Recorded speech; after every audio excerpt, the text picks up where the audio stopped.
where the mind is without fear and the head is held high, where knowledge is free, where the world has not been broken up into fragments by narrow domestic walls, where words come out from the depth of truth, where tireless striving stretches its arms towards perfection, where the clear stream of reason has not lost its way into the dreary desert sand of dead habit, where the mind is led forward by thee into ever widening thought and action, into that heaven of freedom, my father, let my country awake. अभी आप लोगों ने जो poem सुनी, वो आप में से बहुत सारे लोगों ने सुनी होगी, आपके स्कूल में होगी, आपके सिलेबस में होगी। कहीं न कहीं आप लोगों ने वो चीज़ ज़रूर सुनी होगी और उस पोएम को ज़रूर आप लोगों ने पढ़ा होगा। अब पोएम आप लोगों ने सुनी है और पोएम आप लोगों ने पढ़ी होगी, तो आप लोगों को ये भी पता होगा कि ये पोएम रवींद्रनाथ टैगोर जी की है। लेकिन आप लोग जानते हैं कि ये पोएम आखिर ली कहाँ से गई है? ये पोएम ली गई है रवींद्रनाथ टैगोर की सबसे प्रसिद्ध रचना गीतांजलि में से। ये गीतांजलि का इंग्लिश वर्जन है। गीतांजलि ओरिजिनली रवींद्रनाथ टैगोर जी ने 1910 के वक्त में पब्लिश करवाई थी और वह ओरिजिनली बंगाली में थी। गीतांजलि 157 पोएम्स का एक कलेक्शन था, एक्चुअली में जो उसका नाम है गीतांजलि। गीत और अंजलि दो शब्दों का अगर हम संधि कर देते हैं तो गीतांजलि बनता है। गीत मतलब गाए जाने वाली चीजें और अंजलि मतलब ऑफरिंग्स या फिर एक सेक्रेड ऑफरिंग्स। तो रवींद्रनाथ टैगोर ने ओरिजिनली जो बंगाली में अपनी ये पोएम्स लिखी थी तो उन्होंने एक्चुअली ये भजन के रूप में लिखी थी। पोएम सिर्फ ये तब बनी जब रवींद्रनाथ टैगोर जी ने 1912 में इसका इंग्लिश संस्करण प्रकाशित किया।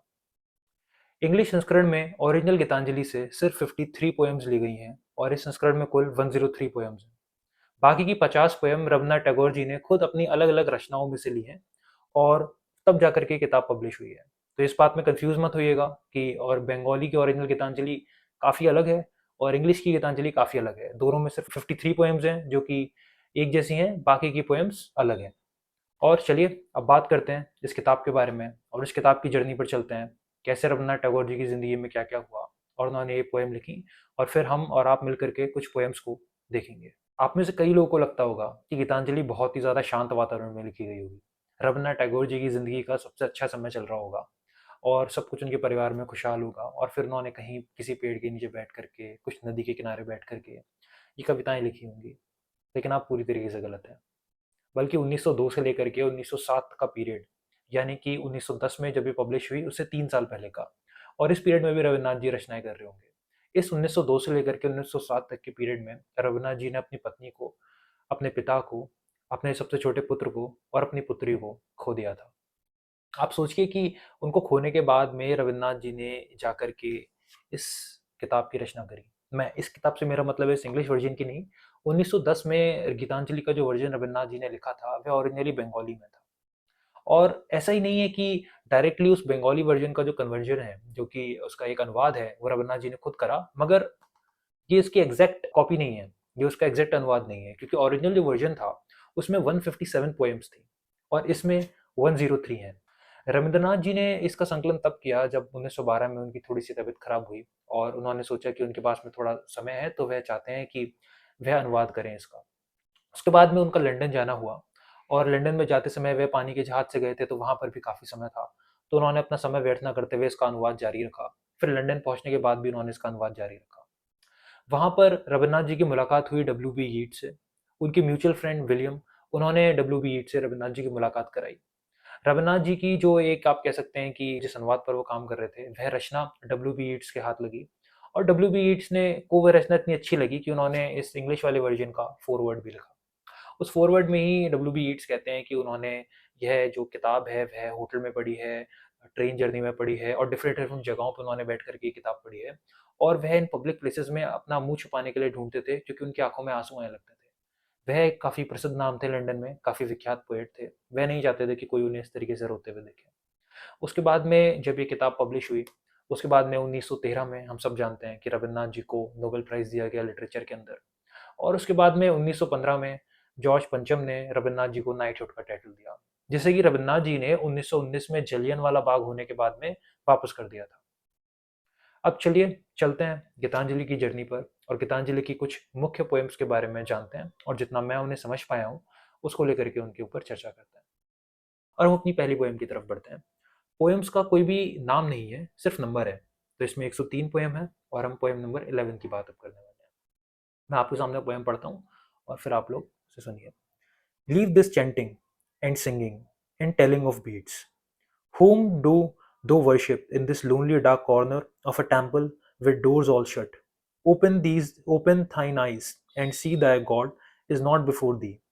He is there where the tiller is tilling, the hard ground, and where the pathmaker is breaking stones. He is with them in sun and in shower, and his garment is covered with dust. Put off thy homely mantle, and even like him come down on the dusty soil. Deliverance, where is the deliverance to be found? Our Master Himself has joyfully taken upon Him the bonds of creation. He is bound with us all forever. Come out of thy meditations and leave aside thy flowers and incense. What harm is there if thy clothes become tattered and stained?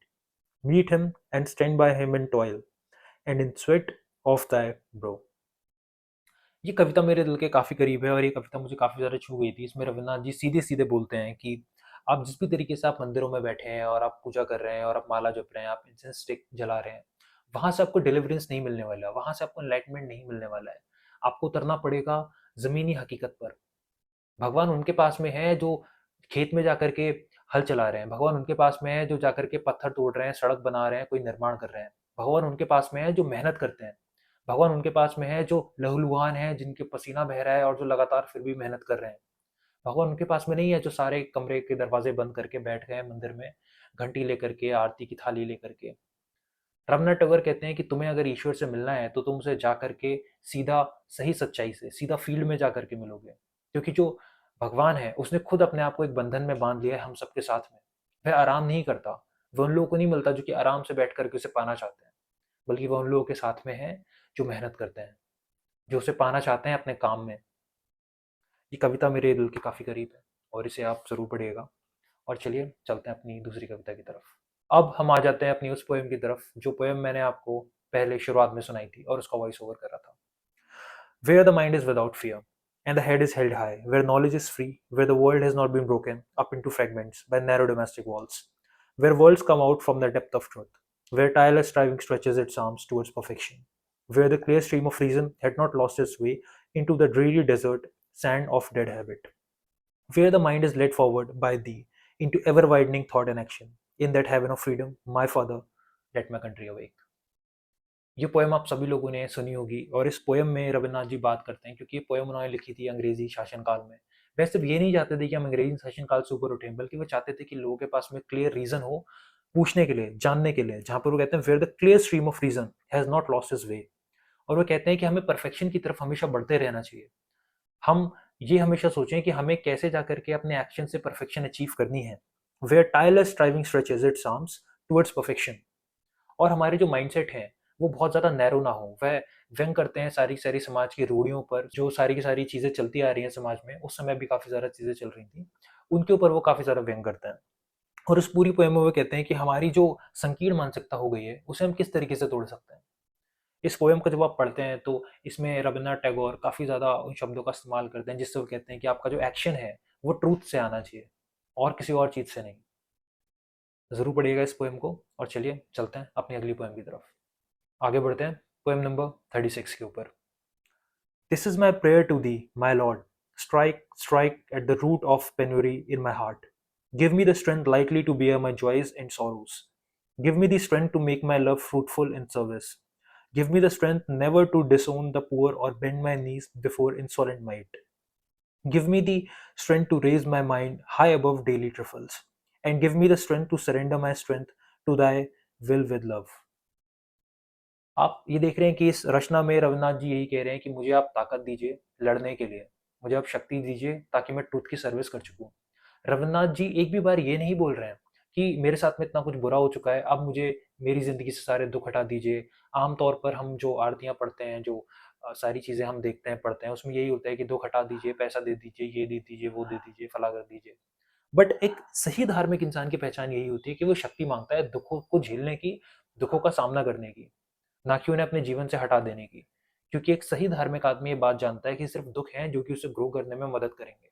अगर रवीन्द्रनाथ जी की ज़िंदगी में कोई दुख ना आया होता या फिर उन्हें एक गहरे संघर्ष से ना जूझना पड़ा होता, तो शायद गीतांजलि हम लोगों के पास में होती ही नहीं। हम लोग वह गीतांजलि को पढ़ ही नहीं पाते। इस पोएम को आप ज़रूर पढ़िएगा और चलिए चलते हैं अपनी अगली कृति की तरफ। चलिए चलते हैं अपनी पोएम नंबर 95 की तरफ और उसको पढ़ते हैं। I was not aware of the moment when I first crossed the threshold of this life. What was the power that made me open out in this vast mystery like a bird in the forest at midnight?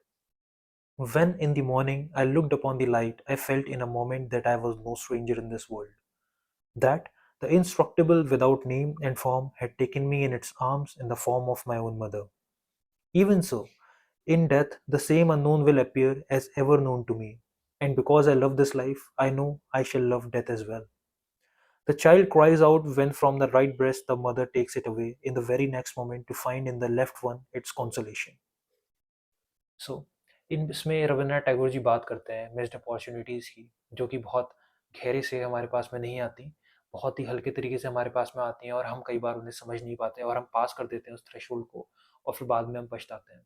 इसमें रविन्द्रनाथ जी बात करते हैं कि वह हम सारे के सारे लोग इस दुनिया में कोई स्ट्रेंजर नहीं है, बल्कि जो पूरी दुनिया है ये परमात्मा की गोद ही है और हम परमात्मा की गोद में हैं।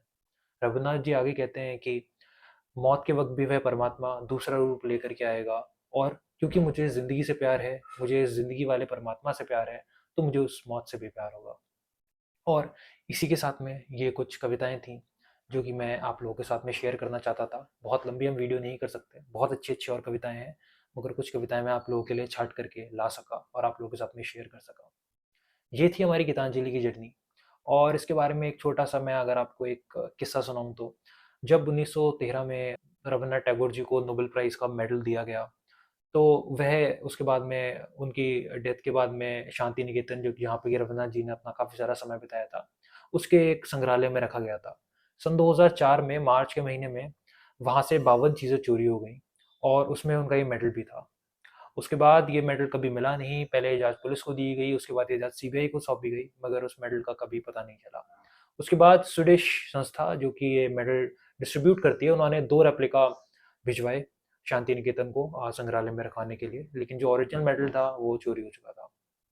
और एक किस्सा मुझे और याद आता है कि जिसमें जब लंदन में गुरुदेव गए हुए होते हैं और वहाँ पर उनकी जो सूटकेस होता है जिसमें कि वो ये इसका अनुवाद कर रहे थे अपनी गीतांजलि का इंग्लिश वाला, वह सूटकेस वह भूल आते हैं नीचे सबवे में ही। और उसके बाद में अगले दिन जब वह स्टेशन पे जाते हैं तो वहाँ पर उन्हें खोया पाया गया जो केंद्र होते हैं, खोया पाया केंद्र, वहाँ पर जाकर के उन्हें उनका ये सूटकेस मिल जाता है। अब सोचिए अगर ये नहीं मिलता तो शायद इसका अनुवाद खो जाता और हम सब लोग वो अनुवाद नहीं देख पाते।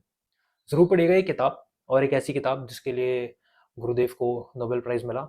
और ज़रूर ये बताइएगा कि आप लोगों ने ये किताब अगर पहले से पढ़ रखी है तो आपको किताब कैसी लगी। बाकी इस चैनल को ज़रूर सब्सक्राइब कर लीजिएगा ताकि ऐसी ही वीडियोस हम और बना सकें और आप लोगों से बात कर सकें और ये जर्नी ऐसे ही कंटिन्यू रहेगी। मिलते हैं अगली वीडियो में। Till then take care, bye bye.